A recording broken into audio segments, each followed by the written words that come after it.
Hello everyone. Today we're going to learn about original performance with the use of media. What I need to know. Theater is the major art form that brings together all the other art forms, from painting and sculpture to installation art to music to dance. A story is acted out on stage or other performance area by actors portraying the characters, bringing them to life and developing the plot through dialogue and action and sometimes through song and or dance.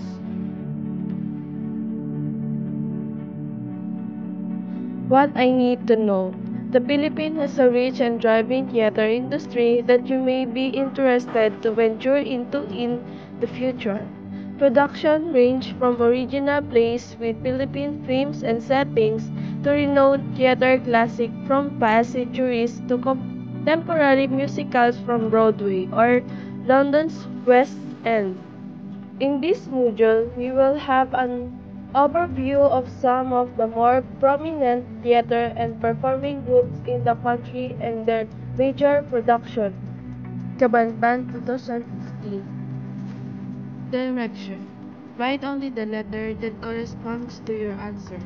Do this in your artist notebook.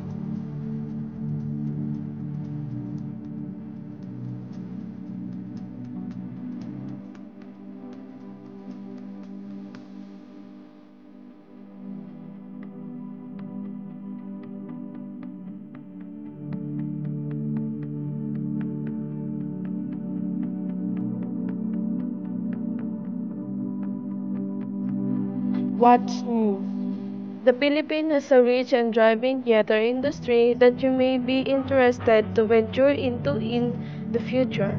Production range from original plays with Philippine themes and settings to renowned theater classic from past centuries to contemporary musicals from Broadway or London's West End. Below is an overview of some of the more prominent theater and performing groups in the country and their major production. Kabanban 2015. What I have to learn. Now that you have finished this module, you can share with your family and friends your insight by completing the following sentence prompts. Write your answer in your notebook.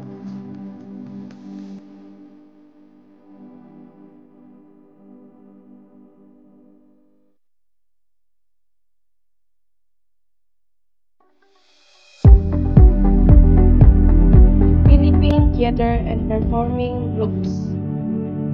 Beta and Tanghalang Pilipino. In the past few decades, modern theater groups have continued to express to distinctly Philippine interpretation of both originally written plays as well as adaptation of foreign works translated into Filipino. At the forefront of this are the Philippine Educational Theater Association, Cecil Quixote Alvarez, and Tanghalang Pilipino, the resident theater company of the Cultural Center of the Philippines founded in 1987. Kabanban 2015, the production of these groups spanned the range from daring presentation of classical works to the spectacle of Philippine myths and legends to commentaries on current social and political issues. Repertory Philippines. In 1967, theater director Zenaida Amador fulfilled her dream of bringing the best of Broadway and London's West End to Filipino audience. Together with actress Baby Barredo Amador, established Repertory Philippines, a company that not only staged English language plays and musicals year-round but trained actors and actresses as well. The company continues with this vision to this day. Multi-awarded theater actress and singer Lea Salonga in fact began her career as a child lead in production of Repertory Philippines From there, she went on to become an international stage superstar in the lead role of Kim in Miss Saigon, putting the Philippines on the world map in terms of theater talent.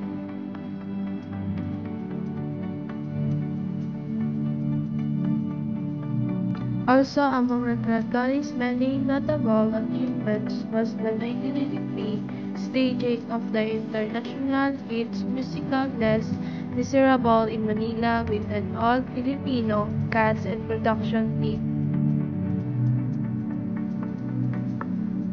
In its 2019 season, Repertory added a Filipino classic in English to its production, a portrait of the artist as Filipino by national artist Nick Joaquin. To date, it continues to offer a mix of production ranging from literary classics to contemporary satires, comedies, and musicals.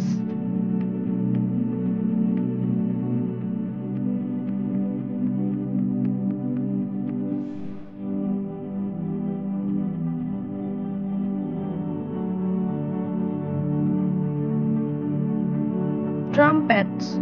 In the 1990s, the Philippine theater group Trumpets also began mounting grand production of originally written musicals with a slant towards good values for children and the whole family. Among their plays have been Joseph the Dreamer,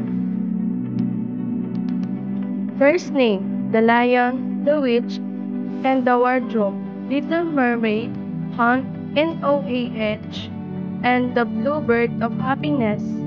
The intention of the trumpets is to provide wholesome theater experiences for Filipino youth while also building up the Philippine theater-going public.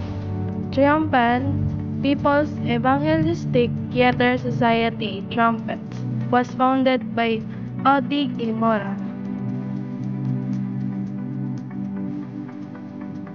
New Voice Company, also making its own distinct contribution to the Philippine theater scene, is New Voice Company, established in 1994 by Monique Wilson.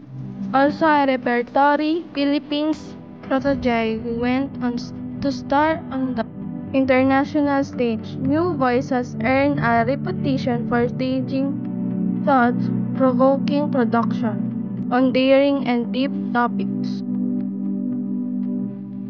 The Philippine Opera Company (POC) was founded in 1999 by a group of dedicated classically trained singers led by soprano Carla Gutierrez as artistic directors. The POC seeks to develop performers as well as audiences from classical music performances, both foreign and Philippine. Theater Down South. In 2007, Theater Down South was founded with Philippine theater mainstay Michael Williams as artistic director. The vision of company is to widen the reach of stage production beyond the traditional center within Metro Manila and therefore develop a broader audience base.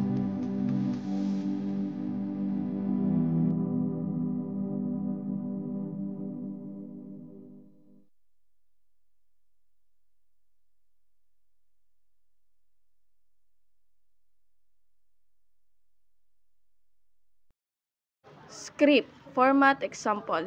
There are several different ways that you can format a theater script. The example below is a standard formatting and one that we like. Note that theater script and film script are usually formatted in the different ways. If you have already written your play and your dramatic is different from this, do not panic. Formatting for the theater is flexible up to a point.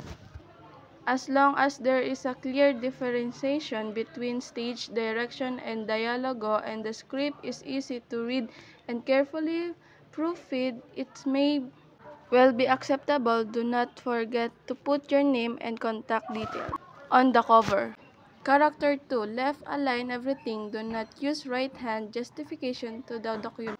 Character 1. Use a font like Times New Roman or Arial font like Courier New and Arial Narrow are hard to read, and fancy font are just a nuisance. Remember that this is a working document and must be easy for actors and directors to use post.